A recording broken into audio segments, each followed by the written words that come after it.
Number. Single dad. Helped a lost CEO. Start over unaware. She was the key to his own healing.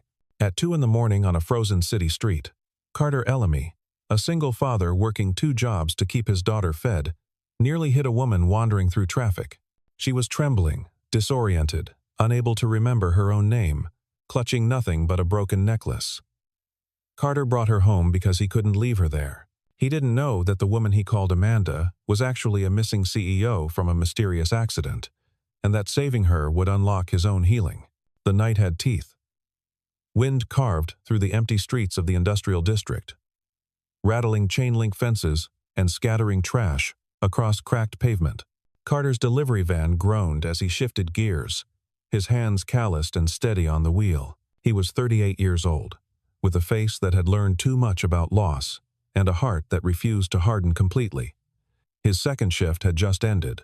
In 6 hours, he'd start his first. The dashboard clock glowed 2:17. Carter rubbed his eyes, thinking about Matilda asleep at Mrs. Chen's apartment 3 blocks from their rental room. 7 years old, and already learning that Daddy worked when other daddies slept. The guilt was a familiar weight. Then he saw her. A figure stumbled into the intersection ahead, pale dress torn at the shoulder, bare feet on winter concrete. Carter slammed the brakes. The van screeched to a halt, 3 feet from her body. She stood there, swaying, her blonde hair matted with something dark, eyes wide and empty as broken windows. Carter threw open the door and ran to her. Up close, he could see the scratches on her arms, the bruise blooming purple across her temple, the way her fingers clutched a gold necklace with a broken clasp. The pendant dangled uselessly, catching streetlight. "Are you hurt?" Carter reached for her elbow, gentle.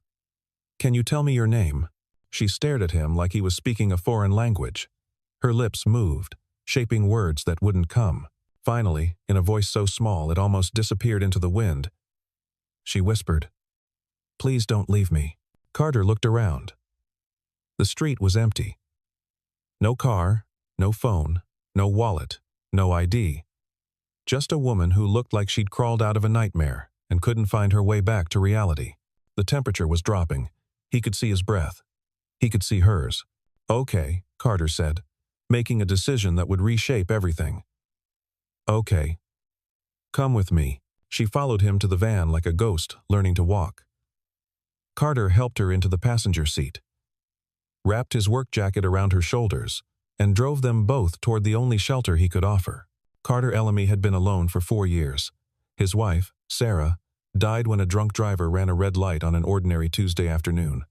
Matilda had been 3, too young to understand why Mommy wasn't coming home, old enough to remember her voice singing lullabies. The grief had nearly destroyed Carter. He'd stopped eating, stopped sleeping, stopped believing the world had any kindness left in it. But Matilda needed him, so he became what she needed. 2 jobs, rent paid on time, hot meals even when the fridge was empty. He worked delivery during the day, loading docks at night. Sleep happened in stolen hours. His body was a machine running on fumes and determination. They lived in a rental room in a building that had seen better decades, but Carter kept it clean. He painted the walls yellow because Matilda said yellow was the color of sunshine. He fixed the broken heater himself. He made it home. Now he was bringing a stranger into that home, a woman who couldn't remember her name. Carter knew it was reckless. Knew he didn't have money to feed another mouth. Knew he should have called the police or driven her to a hospital. But something in her eyes, when she'd said, "Please don't leave me," reminded him of Matilda the night Sarah died. That same desperate fear of being abandoned in a world that had suddenly stopped making sense. The van pulled up outside the building at 2:45. Carter helped the woman out, guiding her up 3 flights of stairs to the door marked 307. Inside, the room was small but warm. A pull-out couch where Carter slept. A corner partitioned with a curtain where Matilda's bed sat surrounded by crayon drawings taped to the walls. A kitchenette with mismatched dishes. A bathroom with a door that stuck. Carter sat the woman down on the couch and knelt in front of her. "Can you tell me anything? Your name? Where you live?" She looked at him with eyes the color of storm clouds, and tears started spilling down her cheeks. "I don't know," she said. "I don't remember." I don't remember anything. Carter's heart broke a little. He thought about Sarah. He thought about Matilda. He thought about all the ways people could be lost. All right, he said quietly. We'll figure it out. But you need rest first. He brought her water, a clean towel, one of his old shirts to sleep in. She sat there holding the broken necklace like it was the only thing tethering her to earth. Carter noticed her hands were shaking. You're safe here, he told her. I promise. She looked at him then. Really looked at him. And something in her expression shifted. Recognition? Maybe. Or hope. Thank you, she whispered. Carter stood, exhaustion pulling at his bones. You need a name until you remember yours. He thought for a moment. How about Amanda? The woman tested the word silently, lips forming the syllables. Then she nodded. And for the first time, something like relief crossed her face. Amanda, she repeated. Okay. That night, Carter gave her his bed and slept in a chair by the window, watching the street below for signs of danger he couldn't name.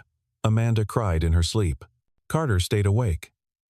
A sentinel guarding someone else's broken dreams, wondering what kind of nightmare she was running from. Morning came too soon. Pale winter light filtered through thin curtains, painting everything gray and gentle. Carter woke to find Amanda standing by Matilda's curtain partition, staring at the drawings on the wall. His daughter's artwork. Stick figures holding hands. A house with a too big sundae. A man labeled Daddy in crooked letters. She's talented, Amanda said softly. Carter stood, joints popping. That's Matilda. She's 7. She's at a neighbor's. He checked his watch. 6:15. He needed to pick her up, get her breakfast, drop her at school, then start his delivery route. I should warn you, she's going to have questions. Amanda turned to him, and in the morning light, Carter saw her more clearly. Mid-30s, he guessed. High cheekbones. The kind of face that suggested she was used to being looked at, but there was something hollow in her expression, like someone had scooped out her identity and left just the shell. I'll try to explain, Carter said. But kids are smart. She'll know something's wrong. Everything is wrong, Amanda whispered, touching the broken necklace still clutched in her palm. I can feel it. Like I'm supposed to be somewhere. Like people are looking for me, but I can't see their faces. I can't hear their voices. Carter wanted to comfort her, but he didn't know how. Memory can come back, he said, though he had no idea if that was true. Give it time. They heard small footsteps in the hallway. A key turned in the lock. Mrs. Chen's voice called out, Carter? Bringing this one home. Matilda burst through the door like sunrise given human form. Dark curls bouncing, bright eyes, a smile that made Carter remember why he kept breathing. Then she stopped, seeing Amanda standing in their small space, wearing Daddy's shirt, looking lost. Who's that? Matilda asked. No fear, only curiosity. Carter crouched down to his daughter's level. This is Amanda. She got hurt and doesn't remember where she lives, so she's staying with us until we figure it out. Is that okay? Matilda studied Amanda with the serious expression children use when making important decisions. Then she walked over, grabbed Amanda's hand, and said, You can share my crayons, but the purple one is special. You have to ask first. Amanda's eyes filled with tears. She nodded, unable to speak. Matilda, unbothered by adult emotions, dragged her over to the corner to show her the drawing of the Sunshine House. Carter watched them together and felt something crack open in his chest. Something that had been sealed shut for 4 years. It terrified him. So he looked away and started making breakfast. The days fell into a strange rhythm. Carter worked his roots while Matilda was at school. Amanda stayed in the apartment, trying to piece together the fragments of herself. She'd have flashes sometimes, the sound of glass breaking, a man's voice shouting, a boardroom table stretching endlessly, a name that meant something but slipped away before she could catch it. Damien. The name felt important, felt dangerous. She wrote everything down in a notebook Carter bought her. Names, images, feelings, trying to build a map back to herself. But the apartment was becoming something else, becoming a place where the broken pieces of 3 people fit together into something almost whole. Amanda learned to help Matilda with homework, her hands somehow knowing how to guide a pencil even if her mind couldn't remember why. She learned to cook simple meals, though she burned the first 3 attempts. Carter taught her how to sort laundry, how to work the ancient stove, how to navigate the small world of their daily survival. Matilda adored her, called her Miss Amanda, drew pictures of 3 stick figures holding hands. Carter tried not to notice how right it felt to come home and find Amanda there. Tried not to notice the way she smiled when she heard his key in the lock. Tried not to notice how his heart no longer felt like a stone in his chest. One evening, 2 weeks after he'd found her, Carter came home to find Amanda standing at the window, clutching the broken necklace, her face stricken. "I remembered something," she said. "There was an accident. A car. Someone was chasing me. I ran." Her voice cracked. "I think someone wants to hurt me." Carter's protective instincts flared instantly. "Did you remember who?" She shook her head, frustrated tears spilling. "Just a feeling. Like I did something. Or I know something. And it made me dangerous." Carter crossed the room and, without thinking, pulled her into his arms. She stiffened, then collapsed against him, shaking. He held her there, feeling her heartbeat against his chest, and realized with terrifying clarity that this woman, this stranger, whose real name he didn't even know, had become essential to him. The thought made him feel guilty, made him feel like he was betraying Sarah's memory. But it also made him feel alive, for the first time in 4 years. "Whatever it is," Carter said quietly, "we'll handle it together." Amanda pulled back, looking up at him. "Why are you helping me? You don't even know who I am." Carter thought about that. Thought about the night he found her. Thought about, "Please don't leave me." Thought about Matilda drawing 3 people in a sunshine house. "Maybe that's exactly why," he said. "Because you're not whoever you were before. You're just Amanda. And Amanda needs help." She searched his face, looking for something. Then, so quietly he almost missed it, she whispered, "What if I remember, and you don't like who I really am?"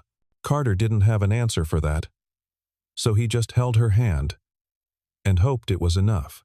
But the past doesn't stay buried. It comes back with sharp teeth and sharper questions. 3 weeks after Carter found Amanda, a man in an expensive suit knocked on their door. Carter answered it, Matilda doing homework at the kitchen table, Amanda folding laundry on the couch. The man was 40, maybe, with slicked hair and a smile that didn't reach his eyes. "Evening," he said, flashing a badge too quickly to read. "Detective Morris. I'm looking for a missing woman. Blonde. Early 30s. Might be disoriented. Have you seen anyone matching that description?"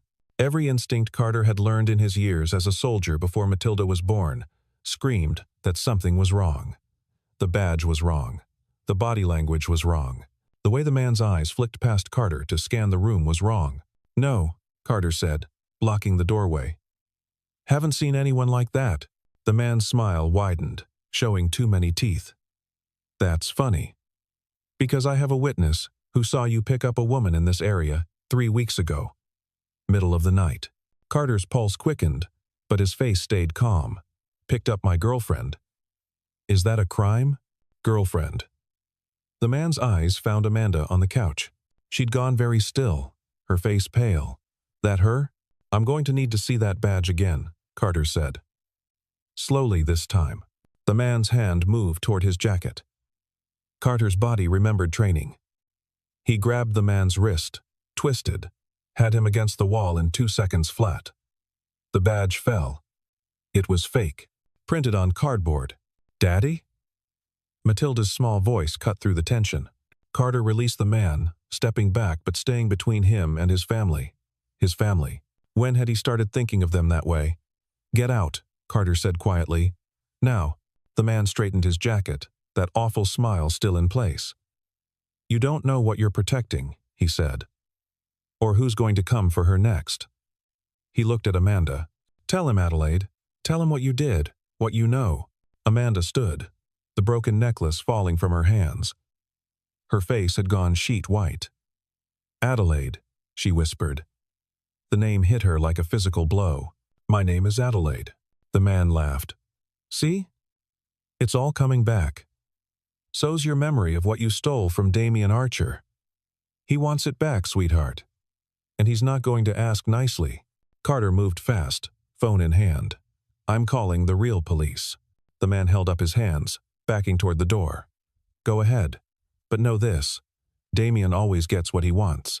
And now he knows exactly where to find her. He left, footsteps echoing down the stairs. Carter locked the door, threw the deadbolt, shoved a chair under the handle. Then he turned to Amanda. Adelaide. What did he mean? What did you steal? She was shaking, hands pressed to her temples. I don't know. I don't know. But when he said that name, Damien, it's like a door opened in my head, and I can see pieces. A company, a boardroom, people arguing, someone trying to make me sign something. I wouldn't. So they. She looked up, eyes wide with returning horror. So they ran me off the road. Matilda climbed down from her chair and ran to Adelaide, wrapping small arms around her waist. Don't be scared, Miss Amanda. Daddy keeps us safe. Carter's heart was hammering. He looked at his daughter, then at Adelaide, then at the locked door. He thought about men who sent fake detectives, men who ran people off roads, men who were just getting started. We can't stay here, Carter said. Pack light. We leave in 20 minutes. Adelaide grabbed his arm. No, I won't let you do this.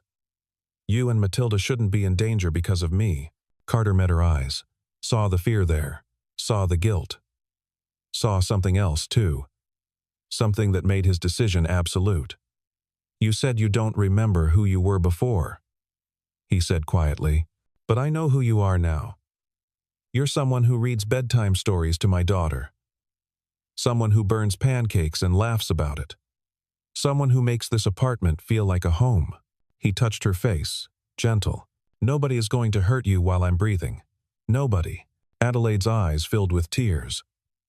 Carter, 20 minutes, he repeated.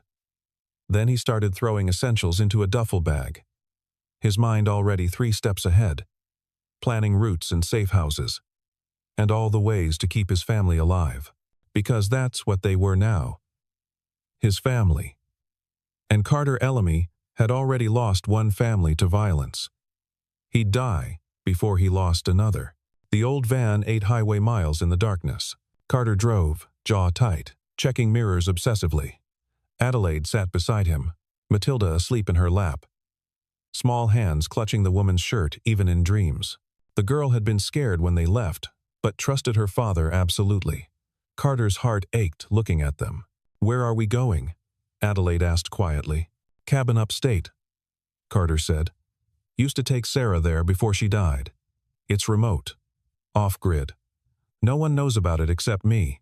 Adelaide was silent for a moment. Then, I'm remembering more. Flashes. I was running away from a meeting.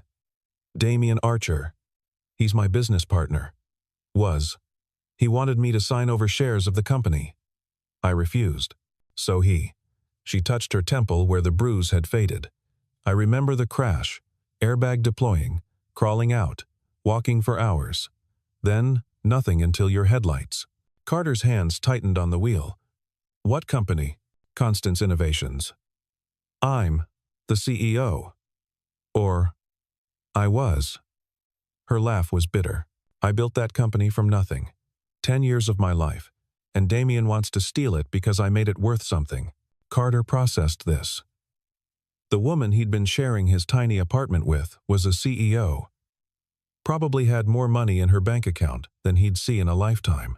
The woman sleeping in his bed, wearing his shirts, learning to cook on his broken stove, was from a completely different world. Why didn't you go to the police when you first remembered? He asked. Adelaide looked down at Matilda. Because by the time I started remembering, I didn't want to leave. That apartment. You. her. It was the first time in years I felt like a person instead of a title. The first time someone looked at me and didn't want something from me. Her voice cracked. I was terrified that if I remembered everything, I'd lose this. Lose you. Carter's throat was tight. You're not going to lose us. How can you promise that? You don't even know me. The real me. I'm probably cold. Probably terrible at relationships. Probably married to my job and impossible to live with. Carter glanced at her. Are you any of those things right now? She thought about it. No, I don't think so. But what if that's just because I don't remember how to be that person? Then maybe. Carter said carefully, you don't have to be that person anymore. Maybe you get to choose. They drove the rest of the way in silence. But Adelaide's hand found his on the gear shift, and she didn't let go. The cabin was exactly as Carter remembered. Small, weathered, surrounded by pine trees and winter silence. He carried Matilda inside, laid her on the bed in the loft, tucked her in. Adelaide stood in the doorway, looking around at the rough-hewn walls, the stone fireplace, the memories soaked into the wood. Sarah loved this place, Carter said quietly. She said it was where the world couldn't find us. Adelaide turned to him. I'm sorry. I'm sorry you're here. Because of me. Instead of with her. Carter shook his head. I'm here because you need me. That's enough. But it wasn't quite true, and they both knew it. He was here because somewhere between teaching her to use a can opener and watching her braid Matilda's hair, he'd fallen for her. Fallen for the woman with no past and an uncertain future. Fallen for someone he barely knew, but understood completely. Adelaide took a step closer. Carter, I need to tell you something. In case this all goes wrong. In case Damien finds us. She touched his chest, right over his heart. Thank you for seeing me when I was invisible. For giving me a place to exist. For making me remember what it's like to be human instead of a commodity. Carter covered her hand with his. You're not invisible, Adelaide. You're the brightest thing in any room. She kissed him then, soft and uncertain and filled with all the words they hadn't said. Carter's arms came around her, pulling her close, and for a few heartbeats, the danger disappeared. There was only warmth and want, and the terrifying possibility of something real. But the moment broke when headlights cut through the window. A car in the driveway. Doors slamming. Carter pulled away, every muscle tensing. Take Matilda out the back. There's a trail to the neighbor's farm. Run. Adelaide grabbed his face. What about you? I'll slow them down. He pushed a knife into her hand. Go. Now. But before she could move, the door crashed open. Damien Archer stood there, flanked by two men, built like walls. He was 45, expensive suit, dead eyes. He smiled when he saw Adelaide. There you are, darling, he said. We've been so worried. Adelaide stepped in front of Carter. This doesn't involve him. Let him and his daughter go. Damien's laugh was cruel. Oh, but it does involve him. He's been harboring you, obstructing my recovery of company property. He gestured to his men. Bring her. They moved fast. But Carter moved faster. Years of combat training snapped into place. He caught the first man with an elbow to the throat, dropped him choking, spun into the second, drove a knee into his solar plexus. The man went down hard. Damien pulled a gun, pointed it at Matilda's loft. Enough. Everyone froze. Adelaide made a sound like her soul was breaking. Please, she whispered. Please don't. Damien's smile widened. Then come with me. Quietly. Sign the papers. And I'll forget I ever found this place. Adelaide looked at Carter. Everything she felt was written in her eyes. Love. Regret. Goodbye. I'll go, she said. Just don't hurt them. No, Carter said. But Damien's gun stayed trained on the loft where his daughter slept, and he had to watch, helpless, as they took Adelaide away. The moment the car disappeared down the drive, Carter was on his phone, calling the one person he knew could help. Michael Grant. former commanding officer. Now, a federal agent. They hadn't spoken in 3 years, but some bonds don't break. Michael answered on the second ring. "Carter? That you? I need help," Carter said. "And I need it fast." Within 2 hours, federal agents descended on the cabin. Carter told them everything. Adelaide's amnesia, the fake detective, Damian Archer's threats, the kidnapping. Michael listened, face grim, then made calls. Pulled files. Built a case. "Adelaide Constance has been missing for 3 weeks, Michael said. "Her company is worth billions. Damian Archer is her business partner and has been systematically stealing from her for years. If she's alive and signs over her shares under duress, it'll look legal. He'll own everything." "Where would he take her?" Carter demanded. Michael hesitated. "Company headquarters. Downtown high-rise. He'll want witnesses. Make it look official." Carter was already moving toward the door. "Then that's where I'm going." "Carter, you can't just watch me," Michael sighed. "Then you'll have backup.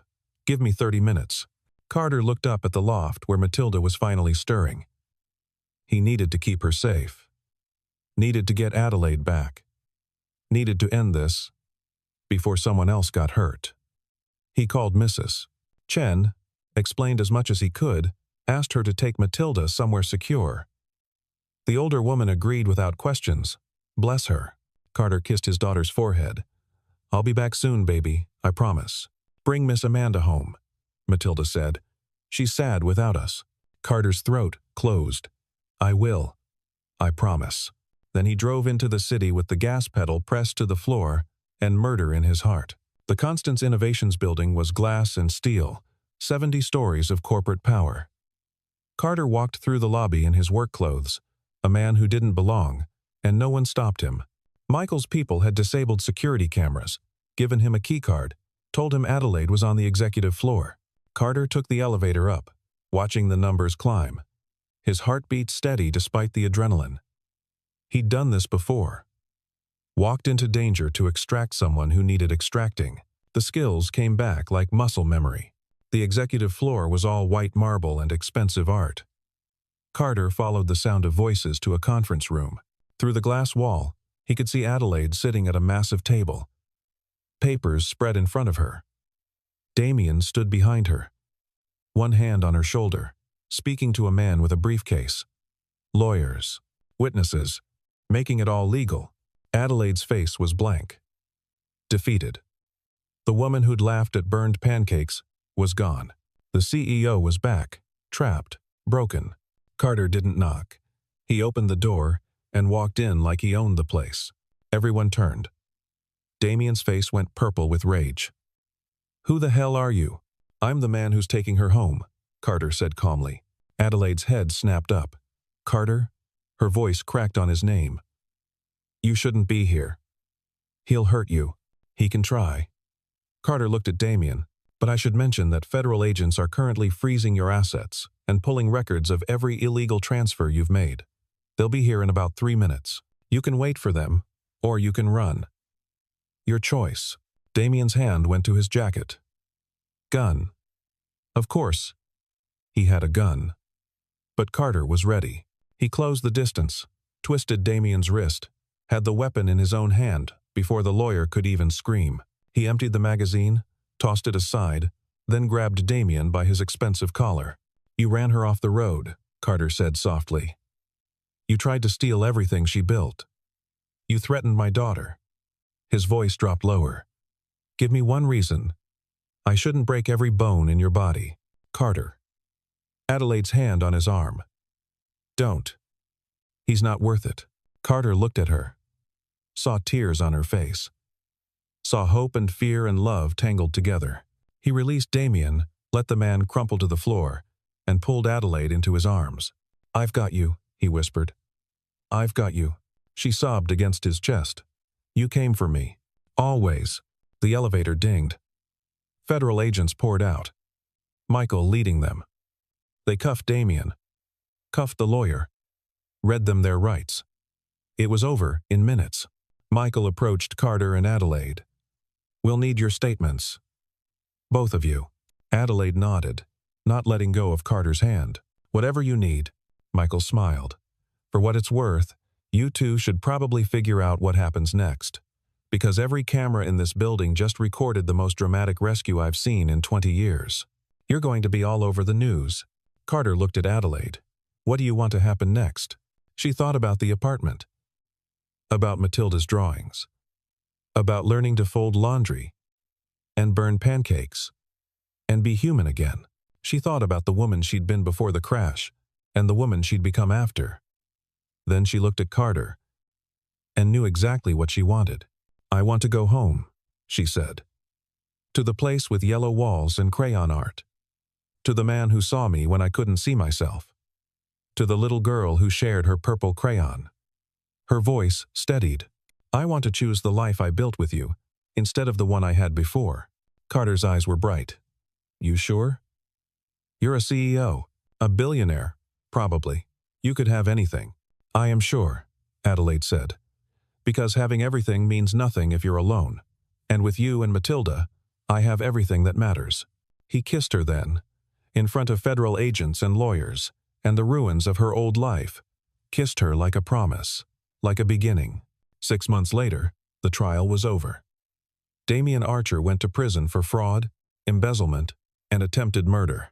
Constance Innovations was restructured with a new board. Adelaide made Michael Grant her head of security. She moved operations to be more hands-on, but delegated the day-to-day to people she trusted. She never moved back to her penthouse. Instead, she bought a small house in a quiet neighborhood. 3 bedrooms, a yard for Matilda to play in, a kitchen big enough for all of them to cook in together. Still burned the pancakes sometimes, but now Carter just laughed and ordered pizza. Matilda's new bedroom had walls covered in drawings. One of them showed 3 people holding hands in front of a house with a too big sundae. The labels read Daddy and Miss. Adelaide and me. Carter quit his second job. Opened a small carpentry shop fixing furniture. It was something he'd always wanted to do but never had time for. Adelaide supported him completely. They split bills evenly despite her protests. Carter insisted. Partners, he said. In everything. They got married on a Tuesday afternoon in the courthouse downtown. Matilda was the flower girl. Mrs. Chen cried happy tears. Michael showed up in his suit and gave Carter a hard handshake that meant more than words. Adelaide kept her last name, Constance. But she added Ellamy after it. Because, as she told Carter, I want the world to know who I belong to. The first night in their new house, after Matilda was asleep and the boxes were mostly unpacked, Adelaide and Carter sat on the porch watching fireflies. She leaned against him, his arm around her shoulders, and said, Do you ever think about that night? When you found me? Every day, Carter admitted. If you hadn't stopped, if you'd just driven past me. Carter turned her to face him. But I did stop. And you trusted me enough to come home with me. And Matilda trusted you enough to share her purple crayon. And somehow, 3 broken people made something whole. Adelaide touched the necklace around her throat. Carter had it repaired for her wedding present. The gold gleamed in the porch light. I thought I'd lost everything that night, she said softly. But really, I lost all the things that were keeping me from finding this. From finding you? Carter kissed her forehead. You didn't lose yourself. You found yourself. The real you. Not the CEO. Not the corporation. Just Adelaide. The woman who burns pancakes and reads bedtime stories and makes my daughter laugh. And who loves you, Adelaide added. So much it scares me sometimes. Good scared or bad scared? She smiled. The best kind of scared. The kind that means I have something worth protecting. They sat there until the stars came out, holding each other, listening to the sound of their daughter breathing safely inside their home. The past had tried to destroy them both. But they'd found each other in the wreckage and built something beautiful from the broken pieces. Inside,